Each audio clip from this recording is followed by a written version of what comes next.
Hey guys, I'm here. Welcome back for episode 3 of season 3 of The Legend of Vox Machina. In the last episode, the gang had to face trial for their crimes that they were committing, but not the ones that they were being accused of. They almost took the fall for the murders that were committed by Ripley, but thankfully, thanks to Scanlan and Mythcarver, he was able to get them released. And now we found out also that the vestige that was stolen by Ripley in the first place wasn't even the real one. They actually had stashed that away in hell. So that's where we're going next. So let's go ahead and hop in. If you want to see the full reaction, as always, you can check it out over on Patreon, or if you're a member of the channel, get you access as well. It is a watch-along format, so you will need your own footage to sync up the time codes for actually the entire episode. Over there, you get the same thing for all the other shows and movies that we cover on the channel. You also can suggest and vote on what movies we react to each month. It's just a great way to support the channel, help us do the things that we do over here. But at the end of the day, I really appreciate if you enjoy this reaction. To at least leave a like, drop a comment, subscribe if you're not already, because it really helps these videos out. And with that all said and out of the way, let's go ahead and hop into Episode 3, Vexations. Here we go. The gall in my lair. Oh, it's all right. They cannot hurt you. I will not let them. Vox Machina has proven more elusive than I expected, but I will discover their location. I assure you. I seek bloodshed, not assurance. If they cannot find them, I can. Go for it, buddy. You need a bloodhound for this, not a bulldog. Why so insistent? Are you withholding something? You're the one withholding my cure. Be grateful. I allow your treacherous lungs to draw breath. That stone in your chest makes you paranoid. Oh. You dare mock my power? Horrible! Send word across the kingdoms. Anyone who It's crazy how much larger he is than both of them, too. If you value authentic life, you'd best find them first. I'll give you 2 days. Leave me to my family. The corpses of our enemies shall be your cradles, and their eternal agony, your milk. Hey.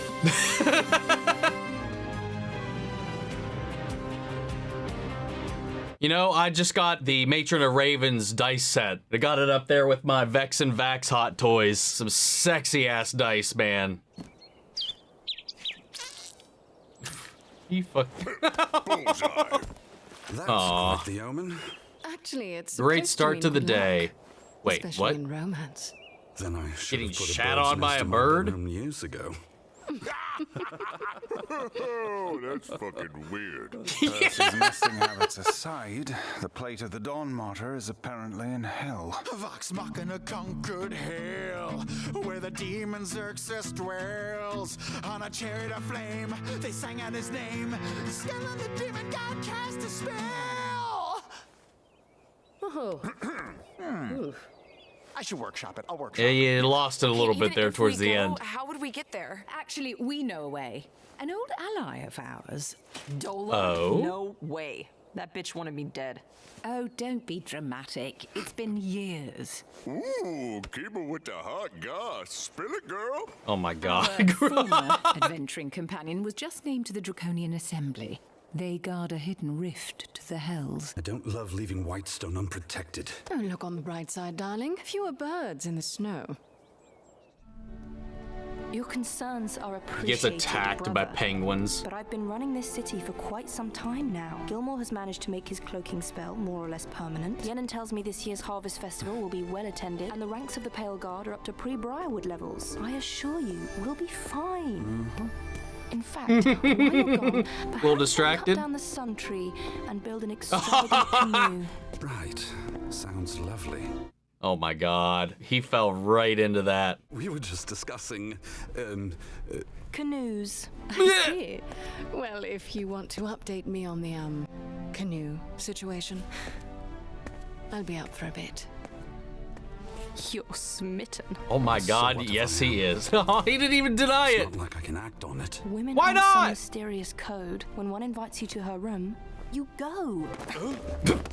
Let's go. Wingman sister. Vex, I have developed a sort of affection for you and Oh, fuck it. Who is it? It's Percival. I was hoping Oh! we could chat. Of course. Would you like to talk before or after?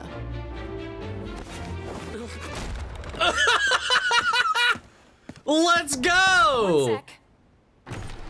Hi. Oh, yeah, come in. I was just, you know. Right, I'll just, sit, if Sure, that's sit, yeah.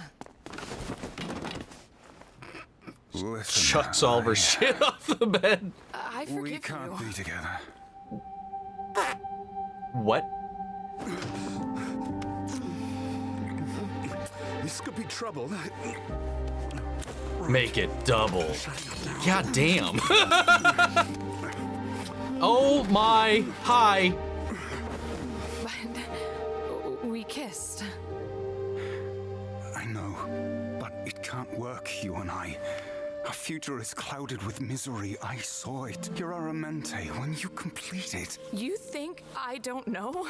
Becoming Yeah. the voice of the Tempest is a responsibility that lasts for centuries. Long after we're gone, after I'm gone. So joy today isn't worth pain tomorrow? I just can't bear the idea of putting you through that. As a team, we take risks all the time. We're going to goddamn hell for a piece of armor, but you won't risk anything for me. She's got you there, man.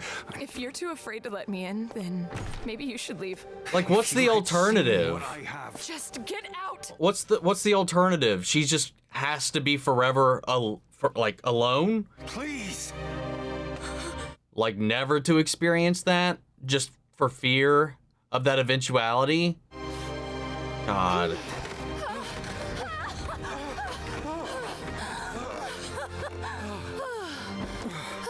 God damn. Good talk. Very good talk. Nat 20'd that dick.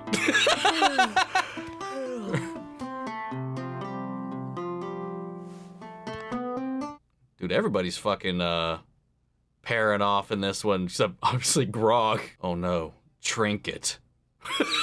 No matter how bad you messed up with Kaylee, I'm here. No. Whoa, not what I meant. Shit. I thought...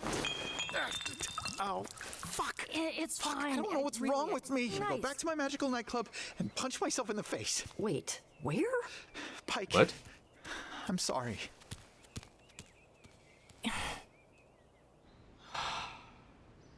Well, one thing went well with one of these groups. Very well indeed. Look at hair down Percy. Round 2. Fuck. Aww.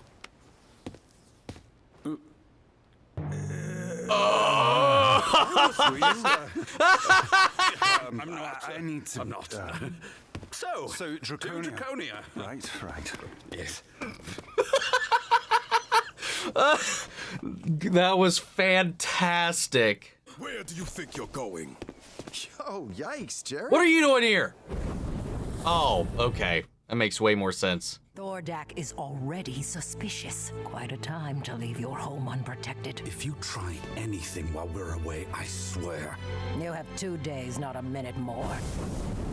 Oh, just at least give them heads up, because to maintain her cover, she's going to have to do something. Continent of Wildmount. So, your friend. Don't let her hear you call her that. What is the deal with you Let's just say, being in dangerous situations with someone you're close to can lead to friction. I think that's an oversimplification. But poignant to everything that's happening right now within the group. Allura! Dola, good to see you. My God, I've missed you. And Kima the Mighty. Ow. Kima the Gullible. New friends. It's a bit of a trek. Try not to fall behind. How far could it be? Oh, ooh, I don't like the look of that. You okay? I have to be. Yeah. This is it. No guards this gateway? It's well hidden. And if anyone found it, eternal hellfire is a pretty strong deterrent. Fair enough. It takes more than one to open the gateway, and it can only be done from this side. So some of you need to stay. It's fine. Kima and I will remain.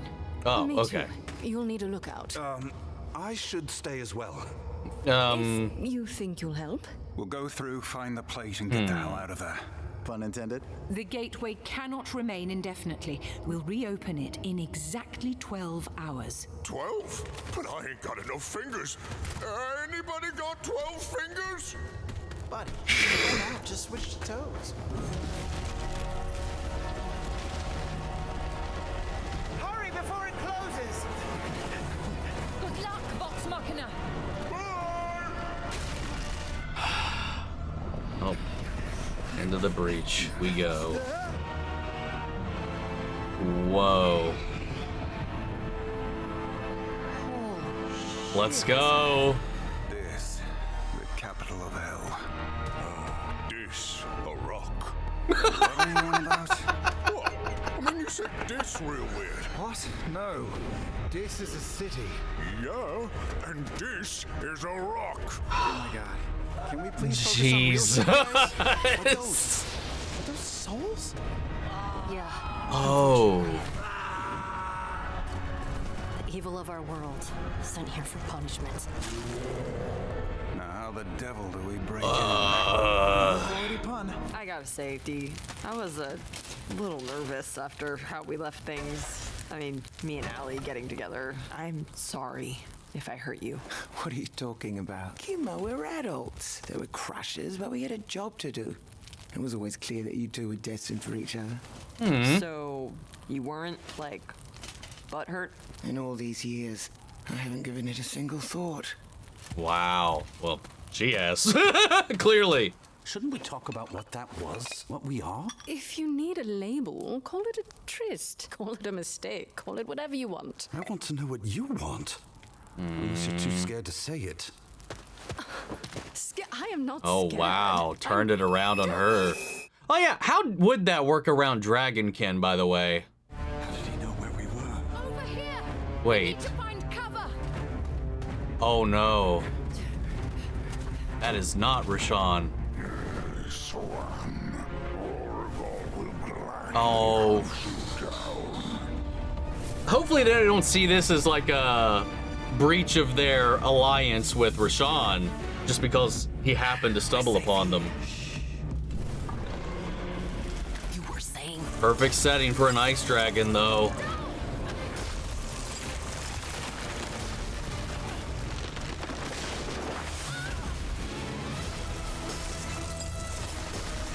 God, man.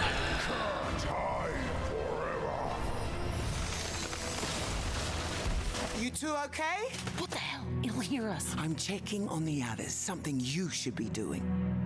Oof. See, they're fine. You all right down there? We need to move. He had a little Let's extra move cushion. this cover.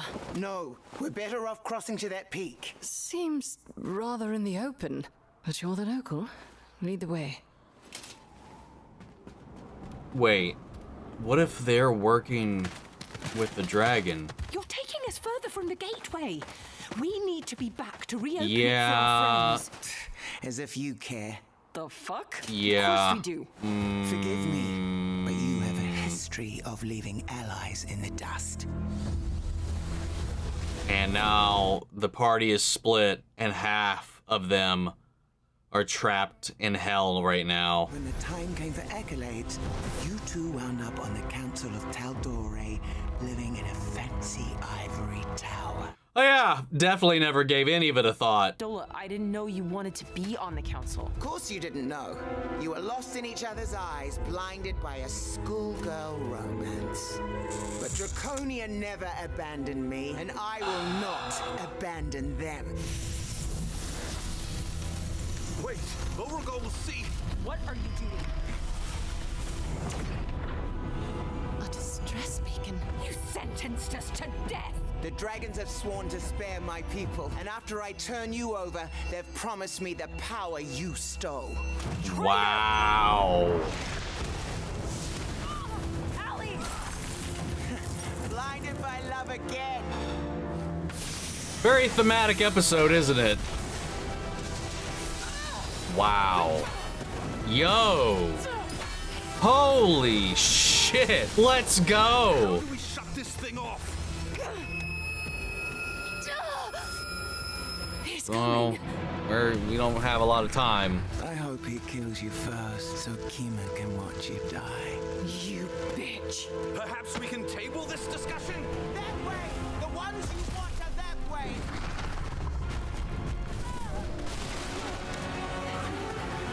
Whoo! Wow, that was close. I won't bite. I swallow my prey whole. That didn't work out too well for Umbrasyl. Just gonna put that out there. Allura, can you form one of those shields beneath us? Well, I'm not sure how that would. Oh! Yo, let's go! I don't know if you've noticed, but he's right behind Getting like Kingdom Hearts 3 flashbacks right now, even with the shit chasing you. Can't run from this.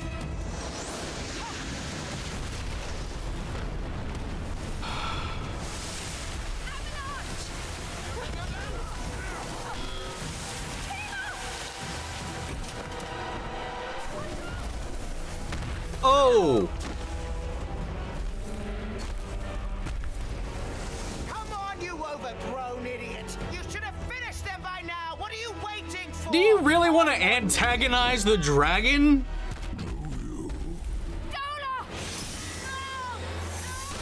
Oh! Not. Well, hey, that's what you get. And she was even going to still try to save you too. Yo.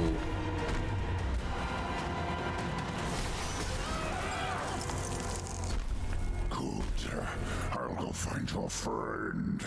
Oh no. I mean, also that's assuming she survived that fall to begin with. Are you all right? I'm fine. Check on Vex. I'll look for a way out of here.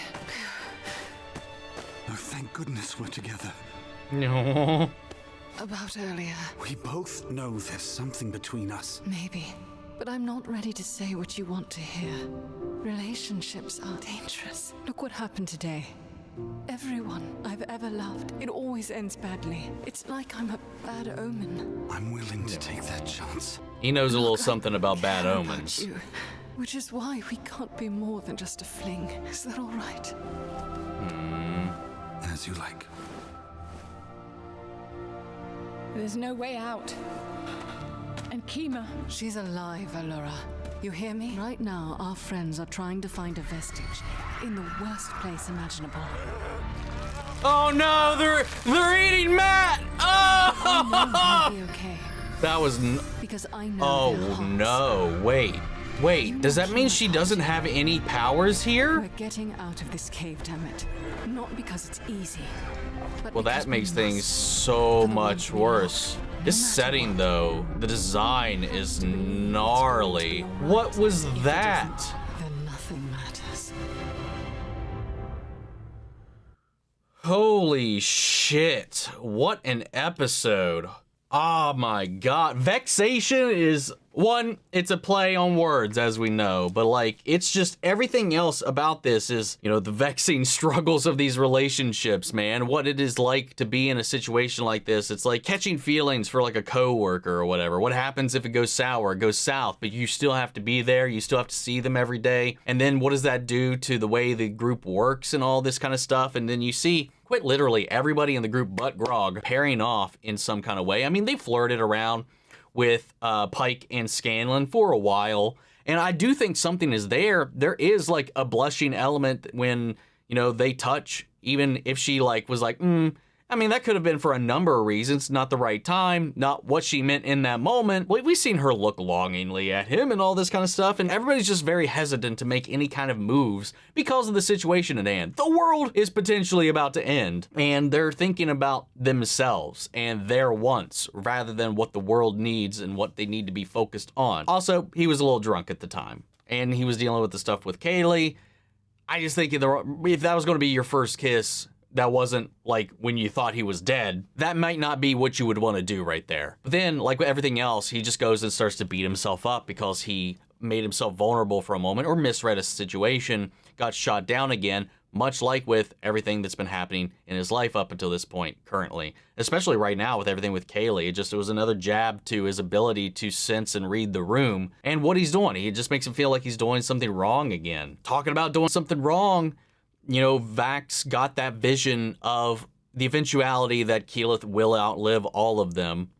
There's no speculation at this point about it. I mean, we talked about it already. It's pretty already set in stone. But if it was ever up for question, it was talked about here. No matter what happens on the battlefield or whatever, no matter what, assuming she doesn't get killed by anything, that's going to be your future. I mean, that's going to happen whether you go out with her or not, whether you make a relationship out of this or not. You already have this connection. If you all die, which you all will, that's still going to happen. All you're doing right now is adding an extra knife into that wound by talking about what could have been, what was, talking about the things you never acted upon out of just fear. She knows that. She's afraid of that. She's more than aware she's going to outlive every one of them. But does that mean that she shouldn't ever pursue a relationship with anybody at all? I mean, we know they want that, but I feel like he's being selfish in this moment now that we understand quite clearly what this is about. Because he's pulling back because he doesn't want to put that on her, but she's the one trying to make something out of this. Now that he's been getting these things and he sees these things, it's made him retreat back a little bit. As much as he's took a step forward with the kiss, he's taking these steps back every time to just kind of balance himself out. He's just walking in place, which I guess is par for the course for somebody being literally between life and death, trapped in some kind of eternal limbo. And speaking of all of that too, we know he's on a ticking clock, at least in some way, shape, or form. He made that deal with the matron, so he's not only wasting her time, but he's wasting his own. He's not allowing himself to be happy in the moment when he's got a limit. He's got a debt he's got to pay at some point. We don't really know when that's going to come, so he needs to be cherishing these moments rather than putting a damper on the joy around him instead. And I understand it, though. He is stuck in this little limbo, but again, I just feel like we just got to go back to the matron's words. Death is what gives meaning to life.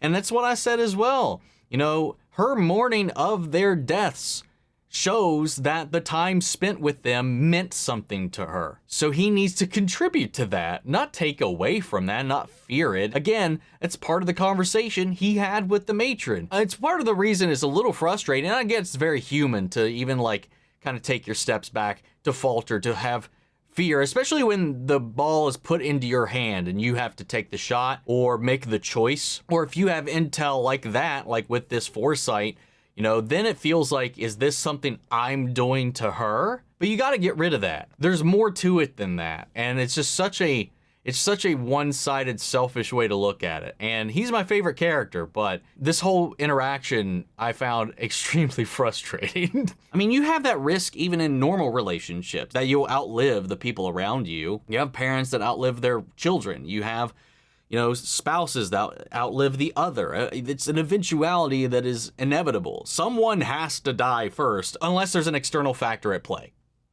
Like a car wreck, some kind of tragedy of something that takes you both at the same time. Unless there's some cosmic coincidence that you both die of natural causes at the same time. This episode vexes me. It does. And then, speaking of the titular character of this episode, we had Vex putting her hunter's mark on little Percy here and just giving him that extra D, like that whole thing just was wild, the way they just really committed to it and just what that means for them, because they more than anybody else have been way more out there about their feelings, whether they realize it or not. They've been swooning over one another since last season and whatnot. They built this connection in season 1. Season 2 really started to kind of take it in that direction. It's just and they're, unfortunately, the same thing that she's chastising Percy about is not beating himself up about these things, about the things that he couldn't control, putting this guilt and weight on his shoulders. She's doing the same thing in this way. She thinks she's just a bad omen. Everybody she's ever loved, barring Vax, ends up dead or leaving her. So she's closing herself off. I don't know. Like, this whole episode was about relationships at the end of the day. You know, they had to rely on a friend who, at a time when they were adventuring with Kima and Allura, that, you know, there were feelings that got a little muddied, and quite clearly that bubbled into some very intense resentment, at least to the point where they sided with the dragons and led them into a trap. Trapped half the group in hell and half the group here with this dragon outside knocking at the door. And look what that happened too. That frustration, that fear, those negative emotions, those pent-up things, that feeling of betrayal and that want to lash out and get back for revenge in your own way, quite literally bit them in the ass, bit them in half. All this is about the dangers of it, like navigating these, because they're an example of where they found love within their group, but part of that caused what happened here with that other adventurer. It just complicated that situation. And when you're kind of in a relationship, when you really kind of get like that, blinders really do go up. Sometimes you don't even realize you're neglecting the people around you. And especially if you had feelings with that person before, and then that could just stoke those flames into something that might come and burn you later. And they didn't know anything was wrong. Well, I mean, Kima did know something was wrong. She was like, I feel like we're going to have some bad blood if we go back there. Oh, yeah, they did. I mean, obviously, I feel like they should have remedied that complication a long time ago, had that talk. So it's just like things get muddy. And especially in a group like this, where we have literally 3 pairs building out in this, and I don't know how many or if any of them come to fruition at all. But at the end of the day too, right now they're still out, they're still doing their thing. They're literally, the world's about to crumble too. This may be even your last chance to do any of these things. You don't know you're gonna make it out on the other end. Just because he saw that, I still wholly believe that doesn't mean that specific outcome is still there. I think it's very likely still that, yeah, he saw that. He saw a glimpse of a possible future, but I still think it's very quite clear and possible they could all die. Hell, she could die before that ever happens, and it just never happens. Again, I don't know how that works, but again, I'm very fixated on those threads of destiny, the Raven's words about him being fate-touched, life and death, and destiny being like malleable around him. I think that's kind of a meta way to kind of talk about here. You have all these things, but at the end of the day, you're still players, and at the end of the day, the dice still kind of call the shots. It's a direction for the players to go and give them some importance and agency in the story to kind of elevate and accentuate the narrative and in a direction I'm sure the DM would hope it would go, but that doesn't mean it's going to go there. You're bound by the dice. Again, as we know with the show, and what I've learned over these 2 seasons is that how it happens in the show isn't always how it happened in the campaign. They've restructured things into this accentuated narrative so that it flows a little more consumably. You know, it has a better story structure than watching all the campaigns kind of play out in these dungeon mission quest scenarios just kind of stacked upon one another. So things are like weaved and woven together in different orders and stuff like that to make a coherent, watchable narrative. So that's my understanding of it all. So I don't know how much of this is what happened versus making drama for the show. So I don't know, man. But anyway, that's just a long-winded way of saying that I think everything right now, no matter what, is not set in stone. So take your shot. It's frustrating because I want to see them together. I want to see that come to fruition. I want to see Vax fucking happy. Damn it. And like, God, and even if you are going to go away after a time, you have those memories. If she wasn't crying like that, that would have meant that you guys didn't mean shit to her in the end. And sure, that's pain, but that pain is proof that that shit was real. So would you rather have nothing at all? Nothing to look back on and miss? No one to look back on and miss? And I'm not even talking like romantic wise, like friends, family, any kind of attachment that you have to anyone or anything for that matter. Like if you just coasted through life, numb, afraid to feel anything, do you exist? I don't know. Anyway, I'm a little flustered. That's a great way to end this because we are entering the depths of hell and looks like the Everlight doesn't reach here because her crest, her emblem started to lose its energy. So I don't know how Pike's going to be here. I don't know if she's going to have her powers. I don't know if she's going to be able to help them fight or whatever. But hell, oh, never mind. I forgot what the vestige actually does. It's fueled by flames. So even if she doesn't have the Everlight, if she gets the vestige, this place is a massive power source. She puts that on down here, she could probably nuke damn near anything down here that doesn't have fire immunity. That's how they're going to work around that. I'm calling that right now. That's my prediction. Vax, Grog, and Scanlan, you know, they'll be fine. But like, she's the one that like calls it. It's definitely called into question. And then again, that just accentuates even further why I think this is going to be her vestige. And again, I'm pretty sure she's wearing it in the intro, even though I'm not 100% certain about that. I'm pretty sure she is. Anyway, I'm rambling. Guys, I would love to hear from you all. So sound off the comments. Let me know your thoughts down below. We'll carry on the conversation after the video. Hope you enjoyed the reaction. If you did, leave a like, drop a comment, subscribe if you're not already. Remember, if you want to see the full length reaction, as always, you can check it out over on Patreon, or if you're a member of the channel, get you access as well. And speaking of before we go, I want to shout out our channel legends. Manny Sherritt, York Korskov, Robert Anguiano, Jeffrey L, Jake Cottrell, Eric Official, Casey Wood, Russell Crockett, and Sam Oyer. Thank you guys so much for your continued support. But that's it for this video, guys. I'm going to see you all in the next one. Take care, everybody.